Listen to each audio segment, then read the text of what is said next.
There's a poem called Footsteps in the Sand, and it talks about a person having a real rocky life. And he's following the footsteps in the sand. And at one point, there are two sets of footprints. And at another point, there's only one set of footprints. And he asked God why at one point in his life there was only one set of footprints. And God says, well, those were the times that I was carrying you. You weren't able to walk on your own, so I carried you. And when I read that poem for the first time, I looked back on my life and I thought, wow, that's exactly what happened to me.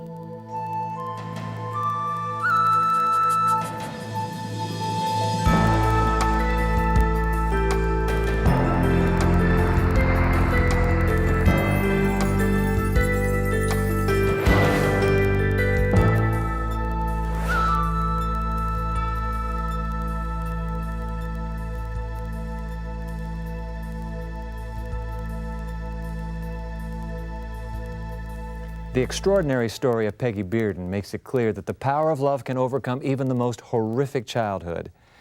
In order to tell this story, we must include some graphic details that are not suitable for children. We don't tell the story because of how it begins, but because of how it ends. This is a story of radical transformation. Hillary Carr reports. Pegi Bearden grew up during the Depression in a house much like this one in the small lumber town of Springville, California. One of her earliest memories was the sound of singing coming from the church next door.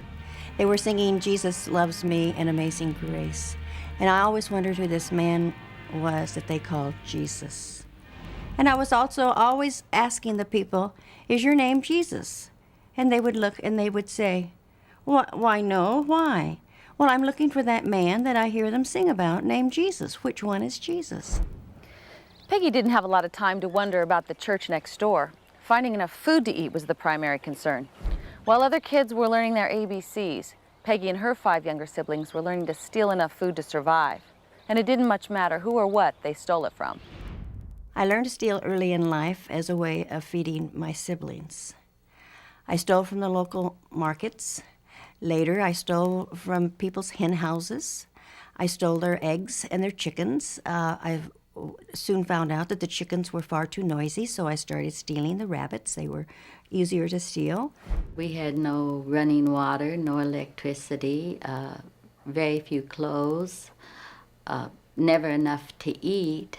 And it is true that I looked down on Pegi Bearden, and for me to look down on Pegi when I was so very poor myself and so very needy myself did mean that she was a very, I hate to use the word pitiful, but a very pitiful child.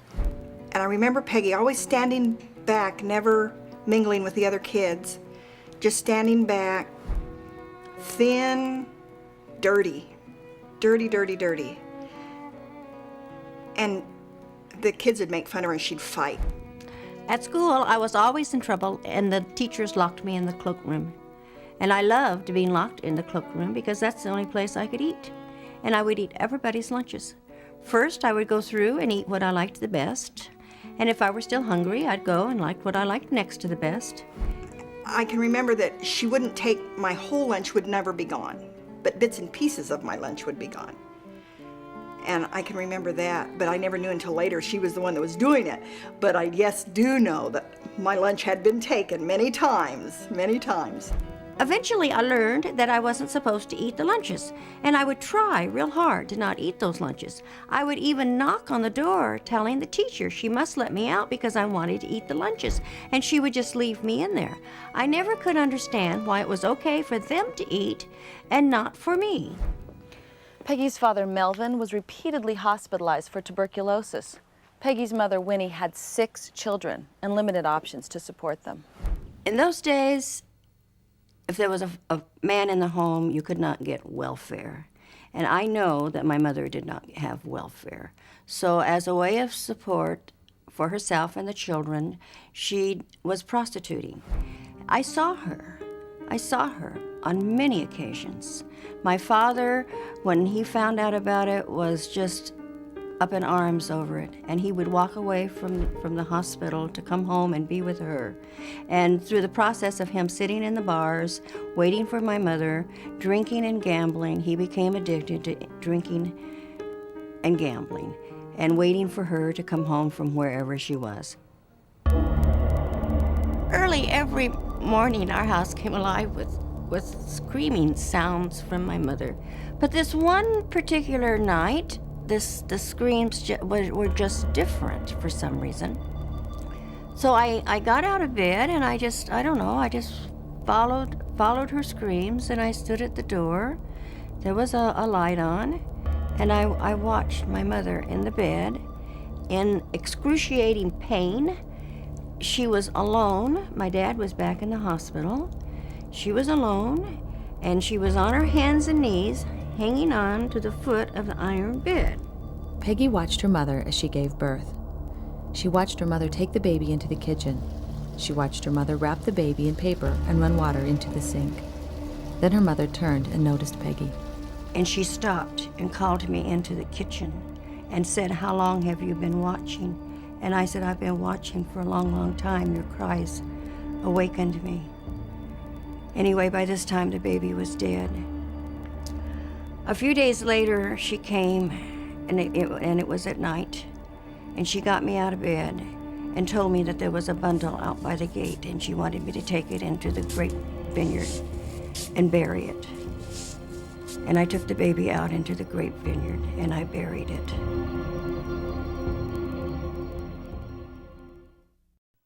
We learned English. Your kids can too. Just watch Hello Channel. I remember a time when I wasn't being very nice to one of the girls at school. I didn't think it was a big deal. But in one sentence, my mom helped me understand.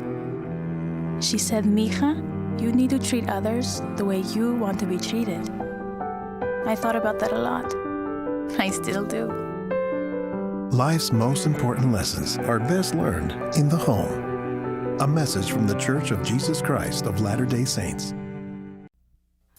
I really feel that if God hadn't have been with me, that my dad would have killed each and every one of us kids right before our mother's eyes, all 6 of us, and then killed her, and then perhaps killed himself. The transformation of a life can begin in a moment, but then take years to fully reveal itself. In Peggy Bearden's case, things had to get a lot worse before they started to get better. For 11 years, Peggy watched her father beat her mother. One night, Peggy defended her mother by firmly punching her father in the face. They fought and she held her own, embarrassing him in front of his sons. Days later, he gave her the first gift he had ever given her. My dad called me in one afternoon and he said, "Come here, sissy, I have a present for you." My dad never had a present for me. My dad never had a present for anybody. We just didn't have presents. But he had a present for me and I was very excited. And he held up this jacket and he said, "It's a coat." "Oh, that's wonderful, a coat. I've never had a coat." And I heard my mother in the background go, "Oh, Melvin, please." And I thought, something clicked, but I just went right straight for that jacket, and he was holding it up. He said, "Here, sissy, put your arms in it." And I just put my arms in it, and all of a sudden, he just threw me around. I just went spinning, and I was just locked in this thing. And he buckled me up and tied me up, and he drug me to the backyard and hung me in a tree, a fig tree. Hung me in the tree. My legs couldn't even touch the ground, and I was there for about 3 days. My dog Patches came and got under my feet to give me support, but my dad came out every day and beat me with an old piece of a hose. He beat my legs. The straitjacket hung in the tree for years. Nobody ever bothered to take it down. It was a constant reminder to Peggy of the terror that lived in that house, a terror that kept coming back in increasingly familiar ways. One night, Peggy again watched her mother run water into the kitchen sink. One night, my mother found me standing at the kitchen door again, watching her. And she came over and got me and brought me into the kitchen, and she explained to me what was going on, that she wasn't able to feed the children that she had. She didn't know what else she could do. She didn't have any other choice, so she was going to show me how to do this. And the kitchen sink was already filled with water, and there was this little bundle in the kitchen sink wrapped in paper, and she wanted me to hold it under the water, and I'm just a child, so I started kind of playing in the water, and the paper started washing off. And pretty soon, before I knew it, I saw a couple little pink legs sticking out and a bunch of little toes, and they started moving, and before you knew it, I could see that I had a little sister. I'd never had a sister. I had 3 mean brothers that I had to fight with, and I had wanted a sister so badly, and I took that baby out of that water, and I grabbed her, and I ran out that door, screaming, she's mine, you can't have her, we're not gonna kill her, she's my baby, and I'll keep her. And I took the baby and carried her all over town with me. Peggy showed the baby to all of the neighbors so they would see it, and so her mother couldn't drown it. She raised the baby, caring for her until they were sent to different foster homes and forced apart. Peggy didn't see her sister again for another 10 years. At the age of 17, the courts returned Peggy to her mother. A few months later, she married the man next door. I was so excited about getting married the first time because I was going to have a mother. For the first time, I was going to have a mother who was going to be there for me, and I just knew that she was going to love me. She had something like 9 children. It was a large family, and I was marrying her youngest son. But she ended up not liking me because I was a thief. After 3 failed marriages, Peggy began to fight the greatest battle of her life, alcoholism. I said all my life that I wouldn't do to my children what was done to me. I said I would never become what my parents were. And at the age of about 27 or 28, I fell to the awful disease of alcoholism. And I wasn't just my mother or just my father. I was both of them in one. By this time, Peggy was up to her 6th husband. She was being arrested daily for drunk driving and afraid of losing her 2 little boys. It was then the first really good thing happened in her life. So I went to Alcoholics Anonymous. I'd had a friend who'd been able to quit drinking, and I called him to find out how he'd quit, and he sent a couple of women from AA over to talk with me. They carried me around to a couple of meetings for a couple of days until I got my thinking clear. I would take my little boy with me, who was about 5, and a sleeping bag, and he'd sleep while I was in the meetings, and after the meetings, I'd just roll him up and we'd go home.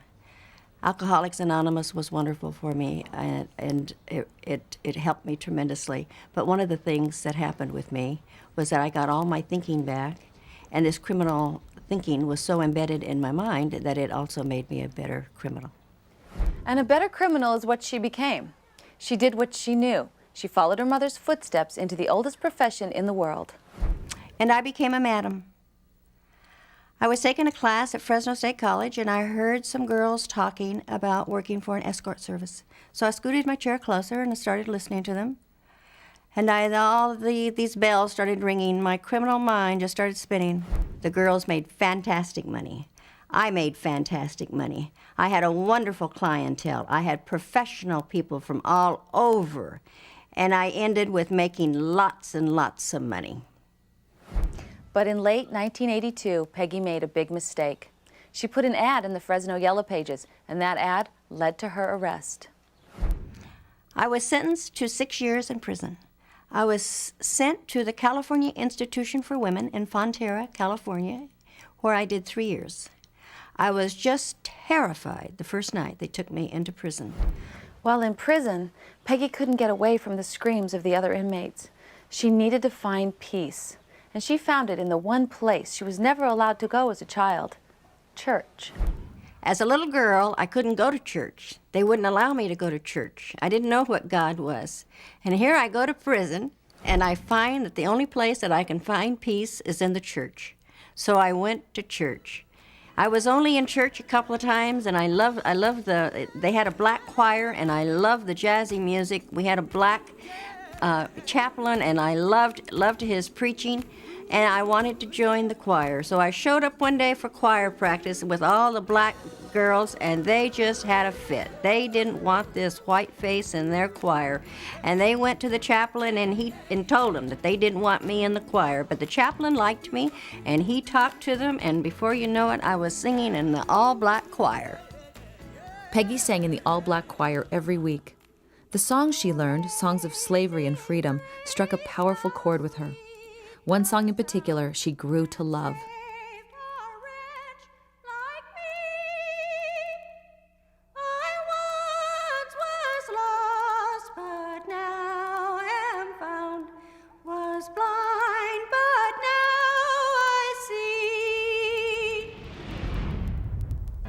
Peggy took a long journey from a hellish upbringing to grace.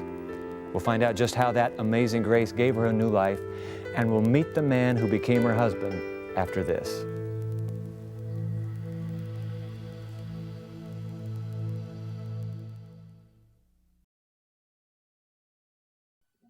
You can learn English at home. Watch Hello Channel. I was just terrified the first night they took me into prison. The terrible noises, the awful, awful screams that never stopped.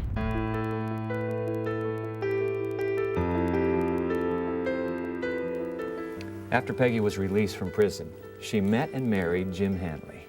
Here you both are. Welcome to The Evidence. Thank you. Glad to have you. Thank you. And, by the way, how long were you in prison? I did 3 years. 3 years. You come to the last day. They wish you well. No, they just opened the gate. They opened the gate, and this man, No house. This man suddenly is in the story. I mean, I say suddenly, he's here today. Right. How in the world did you meet Jim? We met through a mutual friend. I'm in AA. Jim's AA, Alcoholics Anonymous. Alcoholics Anonymous. All Jim's first wife, who had passed away, was a recovering alcoholic, and then we had a mutual recovering alcoholic friend who introduced us. Now, Jim, are you a recovering alcoholic? No. You were married to one, your first wife. That's right. So you meet Peggy. Do you know Peggy is an alcoholic when you meet her? Oh, yes, I do. Okay. Matter of fact, that was one of my qualifications in finding another mate, that they have a recovery in the program. That your next life partner would be an alcoholic? That's right. A recovering alcoholic. That's right. Jim, I'm just intrigued with this. Almost as if you sense it was a life calling to remarry, as you did with Peggy, another recovering alcoholic. I heard in Al-Anon way early, some lady said, "Boy, I'm grateful that God put an alcoholic in my life." And I thought, boy, that's the craziest thing that anybody could say. Yeah. But today, I'll tell you, it is the most wonderful thing God ever did to me. Because it's done something to you. Oh, yes. What's it done? Well, it has made me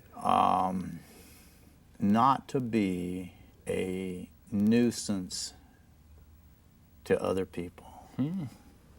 See, religion has a kind of a double-edged sword. You can be a religious person and just be a nuisance about it. Or your religion can be effective in changing people's lives. And I believe God needed to change me. Really, the subplot to your own life story is that through your partnership with recovering alcoholics, transformation not only was happening in their lives, transformation is happening in your life. Oh, yes. Almost as if it's you're suggesting God's mission for all lives to experience transformation. Oh, yes, I think that it's absolutely true. God has a very earnest desire for everyone to find Him. So, Peggy, was it easy to believe in God originally? You started out, I mean, that just came naturally for you? Oh, my heavens, no. No. Well, how'd you come to believe then? It was very difficult. You know, AA is a spiritual background. It's true. And I was told when I first went to AA to fake it till I made it. And I just kept faking it. Your life story, does it strike you as unfair? No, not really. For many years I thought it was, but today I think I was given that life. I was given that life to see what I would do with it. So you don't blame God? I don't blame God at all, no. You blame your parents? No. Blame your childhood? No. No? Mm-mm. Well, you know, I couldn't recover. I couldn't recover, and I couldn't be a child of God if I had any blame for all those people. So, Peggy, here you are, experiencing transformation now in your life journey. If you could go back and talk to the little Peggy Bearden, what would you say to her?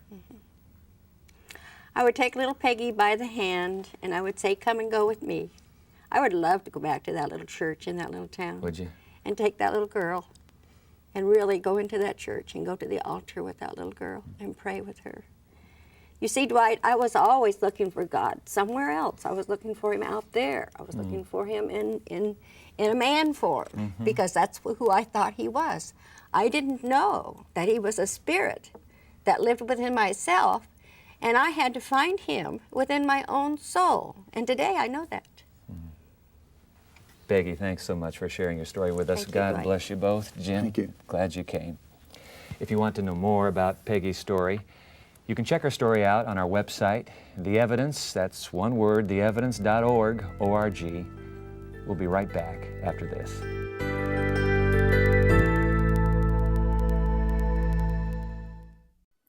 Learning a new language can be difficult and discouraging, but it doesn't have to be. Hello, I'm Karen, introducing Hello Channel, the revolutionary new channel designed especially to teach English. If you can speak English, the future is open for you, since speaking English means greater opportunity and higher paying jobs. By watching Hello Channel, you are immersed in this valuable language. You'll hear the words being spoken. You'll see the speakers' mouths when they say the words. You'll read what's being spoken in large, clear subtitles. And you'll speak out loud, practicing what you have just learned.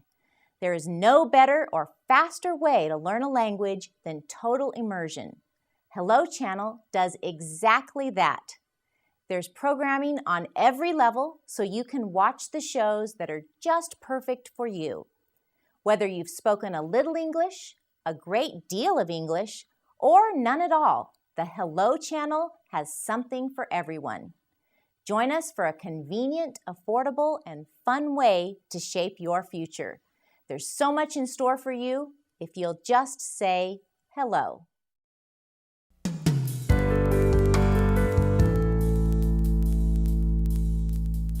Pegi Handley had the kind of childhood that dooms most people to a life of dysfunction, if not outright criminal behavior. That's what most sociologists would say her environment pointed her toward. And in fact, Peggy did have her run-ins with the law. But something remarkable happened to her in prison. Something happened that helped her, in a sense, to turn her tragic childhood upside down. Where before she was haunted by the utter absence of love, now she felt overwhelmed by it. Peggy points to an encounter with God as a source of her transformation. His love proved constant and genuine and deep. It's this unconditional love that enables her to make very different choices today. She's no longer compelled to play out her life as a victim of the destructive forces of her environment. She's no longer trapped by abuse and neglect.